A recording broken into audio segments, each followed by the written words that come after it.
Hi, I'm Mitch Ziegler. This is Catherine Hiller. We're coming to you from Spring Arbor University Physical Therapy. Today we're going to be going over the Quadrant stretching program. It's a program designed to stretch every part of your leg, the front, the back, the inside, and the outside.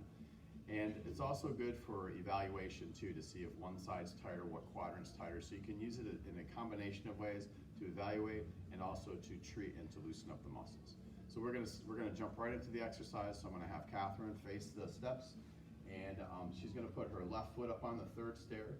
So at home, you're gonna be utilizing your stairs, or you could use a chair to do that.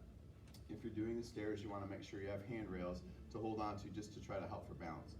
So the first quadrant we're stretching is the quadrant in the front, and so she has her left foot up and her right foot down. So the right hip flexor here is the one that we're stretching. Okay, so she's going to go ahead and lean back with her upper body just a little bit, and when she leans back, she'll feel that pulling here. And then what she's going to do is she's going to drive her knee towards the wall, and she's going to push forward, and then she's going to come back. So this is going to be a dynamic stretch where she moves forward and back, and it stretches the hip flexor in what we call the sagittal plane of movement. Okay, and after she's done 10 of those, she's going to push her knee forward and stay in that position, and then she's going to rock her pelvis straight side to side. This stretches that hip flexor muscle, it stretches it in the frontal plane of motion. So we are into the frontal plane, we just got done with the sagittal plane. So she's going to do 10 rocks side to side with her pelvis, and then she's going to stop after her 10th one, and now she's going to do clockwise circles with her pelvis. So she's going to rock clockwise. This is going to stretch the hip flexor muscle. It's going to stretch it in the transverse plane. The transverse is a rotational plane. So we're going to stretch the hip flexor muscles in 3 planes of motion, and that's how the muscle works, in 3 planes. Okay, very good. So that's a demonstration of the anterior quadrant. The next one I'm going to have her demonstrate is going to be the inside quadrant. Okay, so I'm going to have her put her right foot up on the third step. She's going to take her foot and face it in the opposite direction of her other foot, so it's going to be on a perpendicular like this. And she's going to keep her chest and her belly button facing the same direction as her bottom foot. Okay. What she's going to do is drive her knee towards the wall, and it's going to stretch the adductor muscles. And she's going to come back, and this is a dynamic stretch where we just go into it and then out of it, and we repeat that 10 times. And after she's done with the 10th one, what we're going to do now is a sagittal plane stretching. So she's going to push her knee forward, and she's going to hold that position so she can feel the pull. And then she's just going to drive her belly button towards in the same direction that her foot's going, and then she's going to relax out of it. So it's going to be a push the belly button forward and then let it come back. And she's going to do 10 of those. And then after she's done with that, then she's going to do clockwise circles with her pelvis. And we'll do 10 clockwise. This is going to introduce a transverse plane, pushing the belly button forward and back is the sagittal plane. Pushing the knee straight towards the wall is called the frontal plane. And she's going to reverse her direction, so we're doing clockwise and counterclockwise directions.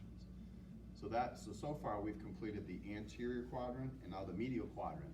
And next we're going to go to the posterior quadrant, which is otherwise the hamstrings. So she's going to put her hands on the first step. And so some people may be able to put their hands on the top of their feet or even on the floor, or some people have to use the second step. It just depends how flexible your knees are or your hamstrings are. So bend your knees a little bit, Catherine. So when you're originally going into the position, you want to go in with bent knees and then put your hands down and then push your knees back, Catherine. And you should feel a pretty good pull. If there's not a good pull, then we would move down, okay? So just now move back and forth in and out of the stretch. So this is a dynamic stretch for the hamstrings, and this is a sagittal plane dynamic stretch. And I'm going to have her do 10 of these, and after the 10th one, now she's going to go straight side to side, which is going to include the frontal plane, straight side to side. So you're going to shift and feel all the weight go on one hip, and then shift and go on the other hip. So this stretches again the muscles in the frontal plane. And then after she's done 10 side to side, then she's going to do kind of a half rotation. So she's going to rotate around and then rotate around the other way. And so we're going to do this twisting motion, and this is how we stretch it in the transverse plane. And you're going to do just 10 of these twisting, and then you come out of that position. So now what we've covered the anterior quadrant, the medial quadrant, and the posterior quadrant. Now we're going to do the lateral quadrant. So Catherine, if I can have you stand right in front of this post and just put your hands up here. I want you to put your right foot in front of your left foot. And then what I'm going to have you do is just push your hip as far as you can to the left. So this is going to stretch this lateral quadrant out here. And what we're going to do is we're going to do little circles too. I'm going to have her do circles. So we're just going to circle and circle the opposite way. So we do 15 circles one way and 15 circles the other way. So this is going to get the lateral quadrant. So that covers all 4 quadrants.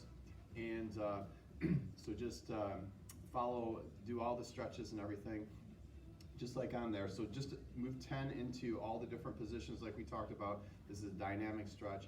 You can use it for evaluation too. And I think that concludes for today. So I hope you enjoyed the video, and please, if you have any questions, look at the description below. The phone number is right there. You can call us, and please look at some of the other videos we have posted. Thank you very much. See you later.